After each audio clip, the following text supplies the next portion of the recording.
बिकती है, एक प्लाट 10-10 बार बिकता है। महिला बिकती है क्या?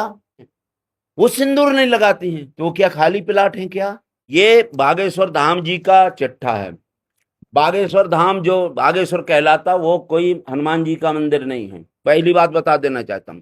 और बागेश्वर धाम ही जो शंकर जी का मंदिर है, वो घोषियों का, वो यादवों का मंदिर था। शालिग्राम का जो केस देख रहे थे वही जज है, ओपन जमानत दी। इनने यही जज जो है धीरेन्द्र शास्त्री के सामने हाथ जोड़े खड़े हैं और शालिग्राम मगर में खड़ा है। बताओ न्याय हुआ होगा क्या उस दलित परिवार के साथ? सवाल ये है। अब वो चित्रकूट में लाखों लोगों के सामने 5 किलोमीटर की परिक्रमा में इनके हाथ जोड़े रहे कि जो सुप्रीम कोर्ट के चंद्रचूड़ जी है जज साहब, वो भी वहां नमन करने गए। तो मैं ये पूछना चाहता हूं कि धीरेन्द्र शास्त्री जी, बागेश्वर धाम अब सरकार हो गई है, तो ये तो सरकार इस्तीफा दे देना चाहिए भाई। जब सरकार ये है तो ये क्यों, मतलब सरकार को मतलब क्या निकलता है?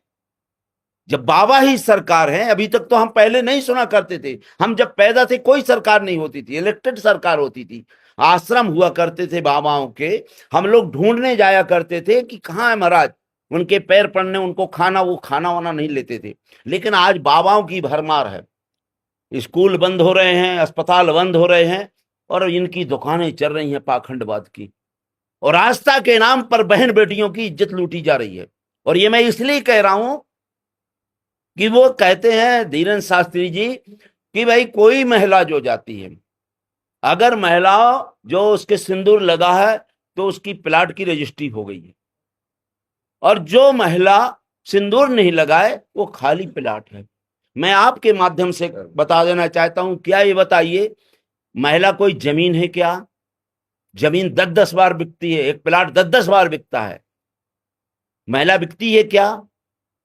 और ये महिलाओं, कई महिलाएं हमारी जो बहन हमारी विधवा हो जाती हैं, और कई हमारी शादी भी हो जाती हैं, वो सिंदूर नहीं लगाती हैं, तो क्या खाली प्लाट है क्या?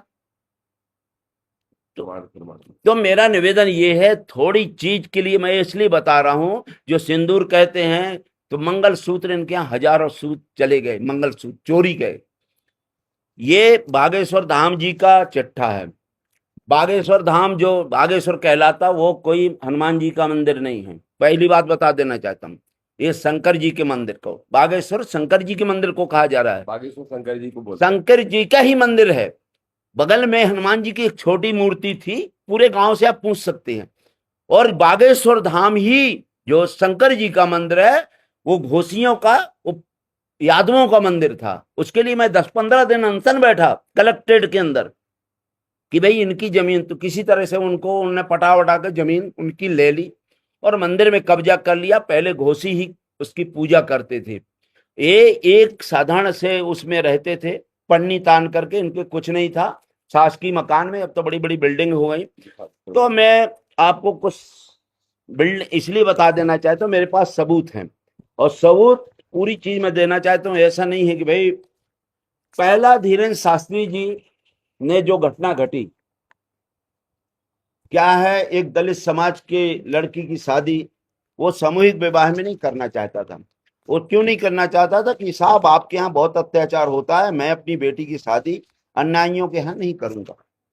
जब उसने ये कहा तो धीरेन्द्र शास्त्री के भाई शालिग्राम जी ने, जहां उनकी शादी हो रही थी, वहां उनके बर्तन फोड़े, यार आपकी कुर्सियां तोड़ी, खाना फेंक दिया, मारपीट किया, और कट्टा चलाया।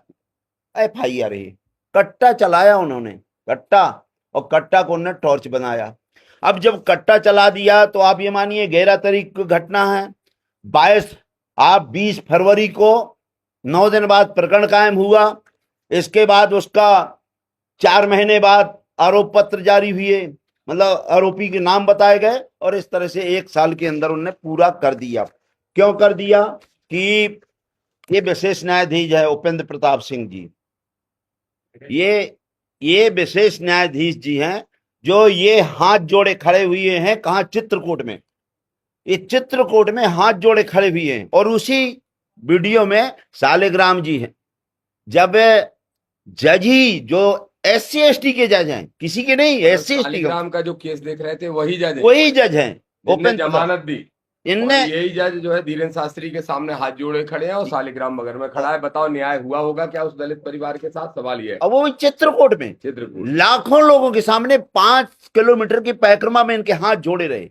ये देखिए अब इनसे क्या है। इसलिए न्याय मैं कह रहा हूं, न्याय एक मकड़ी का जाल है जिसमें कीड़े मकूड़े फंसते हैं, बड़े जानवर नहीं फंसते। इसलिए धीरेन्द्र शास्त्री का फैसला नामुमकिन है और न उसके भाई का, क्योंकि अब जमीनों के विकास, अब जमीनों की ये, क्योंकि इनका प्रकरण तत्काल समाप्त हो गया। 8 माह के अंदर गए जमानत के लिए, ऐसे गए जैसे बुंदेलखंड में दूल्हा जाता है और दूल्हा गया टीका कराया अपने घर आ गया। ऐसी जमानत 2 मिनट के अंदर कर दी। अब धीरेन्द्र शास्त्री जी का हम आपके चिट्ठा खोल रहे हैं जो इनकी जमीनें हैं। पहली जमीन तो ये है कि ये जो मरघट है, इनके यहाँ मरघट को इन लोगों ने हड़पा। ये पूरे मेरे पास है, सबूत है। ये खसरा नंबर 428 ये मरघट है जहां गरीब तबके के लोग अपने मुर्दे जलाते थे, शव जलाते थे। आज 2-3 किलोमीटर 4 किलोमीटर जंगल में ले जाना पड़ता, मतलब खेतों में लगाना। शमशान नहीं बचा, शमशान नहीं बचने दिया वहां। ये जी शमशान। ये 482 ये खसरा नंबर है। तालाब वहां गरीबों के लिए था जो मवेशी पानी पीते थे, जो गाय माँ कहते हैं, गाय हमारी माता है। ये गाय माँ पानी पीती थी, आदमी पानी पीते थे, इसी में कुआं था। इसको भी उन्होंने समतल कर दिया। इसका खसरा नंबर मैं आपको बता रहा हूं 483। ये इसलिए बता रहा हूं कि आपको ये लागना चाहिए कि ये क्या है। अब धीरेन्द्र शास्त्री जी कहते हैं कि मेरे भाई से मेरा कोई लेना देना नहीं। 2023 से तो आदरणीय शालिग्राम धीरेन्द्र शास्त्री के ये मेरे पास सबूत हैं। इनके पास ये जमीन कहां से आई। अब आप देख लीजिए गढ़ा में जो उनका गांव है, गढ़ा, खसरा नंबर 307। नहीं विधायक जी एक मिनट, इसमें विधायक जी का कहना प्रजापति साहब का ये है कि ये जो कागज है इनमें धीरेन्द्र शास्त्री और उनका भाई दोनों के बराबरी के हिस्से हैं। धीरेन्द्र शास्त्री का भाई जब किसी कुशवाहा पे किसी पांडे की जमीन के लिए गोली चलाता है, किसी नामदेव को, किसी पाल को, किसी अहरबार की, किसी लोधी, किसी यादव की जमीन छीनने का काम करता है, गुंडागिर्दी से बंदूकें ले जाके मार के इस पे साइन करो नहीं तो तुमको गोली मार दी जाएगी, उठा ले जाते हैं, अपहरण करके जंगल में ले जाते हैं। सोनी को ले गए थे। ये पांडे जी की जमीन के लिए विवाद हुआ। इनकी एक गौशाला धीरेन्द्र शास्त्री को ही बना रहे। 10 एकड़ जमीन आदरणीय पांडे जी की वहां है और जबरदस्ती लेने की कोशिश कर रहा है। जब इनने नहीं दी और फिर FIR के लिए ये इनके साथ देने के लिए पुलिस थाने में ये कुशवाहा जी चले गए तो पांडे जी को छोड़ के कुशवाहा जी को गोली मारने का काम उनके भाई ने कर दिया। फिर धीरेन्द्र शास्त्री कहते हैं कि मेरे भाई से मेरा कोई लेना देना नहीं। तो ये कागज क्या बताते हैं? सारी जमीनों में धीरेन्द्र और उनका भाई, उसका भाई कैसे पार्टनर है? ये आडंबरी पाखंडी है धीरेन्द्र, ये बिल्कुल संतवंत नहीं है। 28 साल का एक बदतमीज बदमिजाज लड़का है। इसके खिलाफ सरकार कार्रवाई करे और 250 एकड़ जमीन जो गरीबों से छीनी है वो वापस कराए, नहीं तो फिर सरकार समझ ले सुधार देंगे सरकार को भी और सरकार के द्वारा संरक्षित धीरेन्द्र शास्त्री को भी। और ये प्रमाण है जो विधायक जी आपके सामने प्रस्तुति इतनी लंबी दिखाई नहीं पाएंगे। नहीं दोनों का प्रमाण दे दो। ये दोनों का है और ये उसके कोषाध्यक्ष हैं। और ये जो समिति बनी है जो कहते हैं गुरुजी आपके सन्यासी बाबा के नाम से बनाए हैं, और जनहित समिति, जन समिति जो है धीरेन्द्र शास्त्री के नाम से है और निजी संस्था है। निजी संस्था में मैं इसलिए कह रहा हूं, जो आपने 500 कहा तो 400-500 एकड़ तो ये ही है खसरा नंबर एक जगह, और वो भी SC ST की जमीनें जो गवर्नमेंट ने 1998 में दी थी। आज एक भी SC ST की जमीन नहीं है, वो 2 साल पहले उनके नाम से थी। लेकिन रात को कलेक्टर, इसके जो अभी 2 कलेक्टर है, उसके पूर्व कलेक्टर रात को अपना कार्यालय खोल करके इनके नाम किया है, क्योंकि ऊपर से आदेश है कि धीरेन्द्र शास्त्री को सब पूरा दो। तो पहले ये जो हिंदू राष्ट्र बनाना पाते हैं तो पहले तो गढ़ा में एक हिंदू ही नहीं रह जाएगा। ये स्वयं बसे हैं, कोई नहीं है। जब अपने घर में एक हिंदू नहीं रहने दे रहे हो तो हिंदू राष्ट्र क्या बसाओ? हाँ, हिंदू भाई भाई का नारा देने वाले धीरेन्द्र शास्त्री को इस बात का जवाब देना चाहिए कि पांडे हिंदू है कि नहीं, ये कुशवाहा हिंदू है कि नहीं, वो पाल और जाटव अहरवार हिंदू है कि नहीं, सोनी हिंदू है कि नहीं, इसका जवाब देना चाहिए।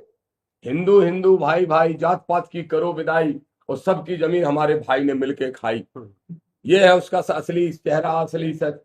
तो उसने जो जमीन है खाने का काम किया, वो जमीन उसके पेट से निकाल लेंगे। गलत फहमी में ना रहे, धीरेन्द्र शास्त्री खुलेआम राजधानी में खड़े होकर बैठ के दामोदर मीडिया के सामने कह रहा है ये गुंडागिर्दी ना धीरेन्द्र शास्त्री की चलेगी, ना ऐसे आबा बाबाओं की चलेगी जितने भी बाबा है।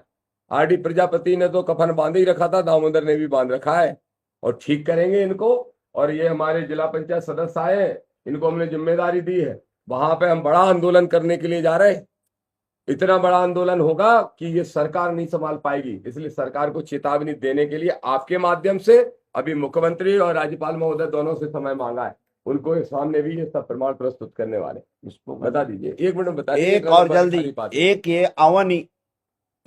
अवनी परिधि एक हमारे यहाँ सैंड बनाने की संस्था आई है, जिसमें करीब 371 करोड़ की योजना है, और इसमें 80% किसान ये होना चाहिए कि एक वहीं पर इनकी रेलवे स्टेशन होना है, लेकिन खुद का रेलवे स्टेशन खुद का रेलवे स्टेशन होना है, उसमें 52 प्रकार का प्रोसीडिंग होना है, जिसमें ग्रेनाइट एरेनाइट सब चीज होना है। लेकिन जिस गांव में सबसे ज्यादा, 1 मिनट, जिस गांव में सबसे ज्यादा आदमी है वहां ग्राम पंचायत नहीं लगाई गई, और जहां खेत हैं वहां के 10 लोगों को लगाकर ग्राम पंचायत लगा करके शासन ने गरीबों की जमीन हड़पी है, जिसका मुआवजा 6 लाख 6.5 लाख बीघा है, और वहां 4 लाख रुपए का बीघा दे करके इसमें भी गोलमाल किया। इसमें भी हम दोनों लोग उसमें जाकर प्रदर्शन धरना करेंगे और उनको जायज मुआवजा दिलाने का काम करेंगे।